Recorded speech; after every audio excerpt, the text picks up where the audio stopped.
नमस्कार, मेरा नाम है डॉक्टर पुरु धवन और आज इस वीडियो में हम बात करने वाले हैं पार्किंसन में होने वाले यूरिन लीक के बारे में। अक्सर पार्किंसन जो देखा जाता है वो एक ओल्ड एज पर्सन में देखा जाता है। जब उम्र 50, 60, 70 साल हो जाती है तब हमारे शरीर में कुछ ऐसी मूवमेंट हो रही होती है जिन पे हमारा कंट्रोल नहीं होता। जैसे हम कहते हैं डिस्टोनिया। अगर आपकी गर्दन हिल रही है, ये सर्वाइकल डिस्टोनिया है। आपका हाथ काँप रहा है तो ये पार्किंसन है।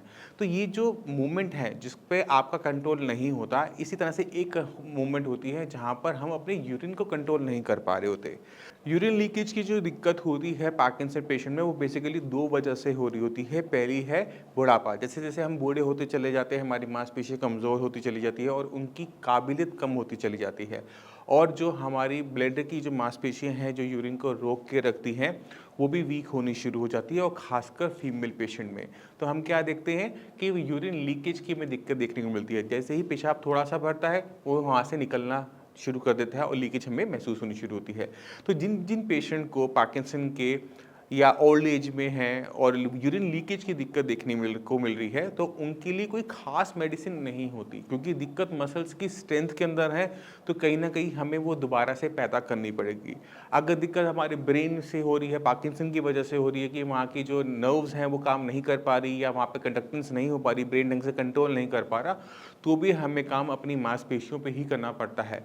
और मांसपेशियों और दिमाग के साथ एक ख़ास बात मैं आपको बताता हूँ, इनका हम जितना इस्तेमाल करते हैं, ये उतने ही स्ट्रॉन्ग होते चले जाते हैं। जब हम इनका यूज़ नहीं करते, तो ये वीक होते चले जाते हैं। तो पार्किंसन पेशेंट के अंदर जहाँ पर यूरिन लीकेज है, वो एक छोटी-सी एक्सरसाइज़ करेंगे जिसे हम कहते हैं केगल एक्सरसाइज़।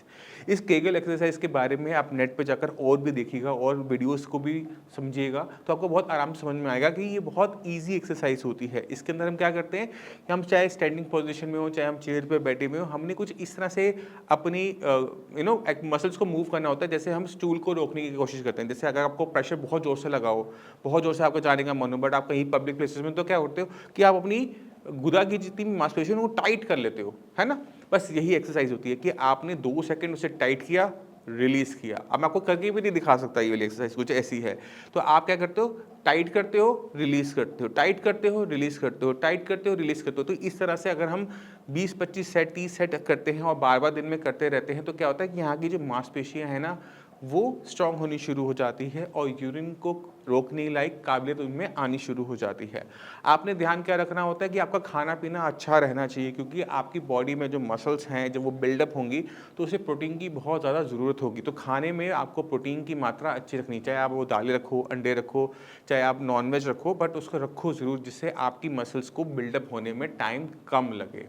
और केगल एक्सरसाइज दिन में कभी भी आप कर सकते हो, सोते हुए कर सकते हो, बैठ के कर सकते हो, लेट के कर सकते हो, किसी भी पोज़ीशन में आप इसको कर सकते हो। और बहुत सिंपल एक्सरसाइज है कि आपने अपनी गुदा को अंदर की तरफ, ऊपर की तरफ खींचना है, जैसे हम स्टूल को रोकने के लिए करते हैं। और ये एक्सरसाइज बहुत आराम देती है उन पेशेंट को जिनको यूरिन को रोकने में मुश्किल हो रही होती है। तो ये एक्सरसाइज आप अगर पार्किंसन के पेशेंट हैं, आपको ये दिक्कत महसूस हो रही है, तो ज़रूर कीजिए और आपको आराम मिलने पे आपने मुझे कमेंट सेक्शन में ज़रूर बताना है कि आपको कितना आराम मिला। अब इसी के साथ आप सभी से मैं चलने की आज्ञा चाहूँगा। मिलते हैं अगली वीडियो में, तब तक के लिए नमस्कार।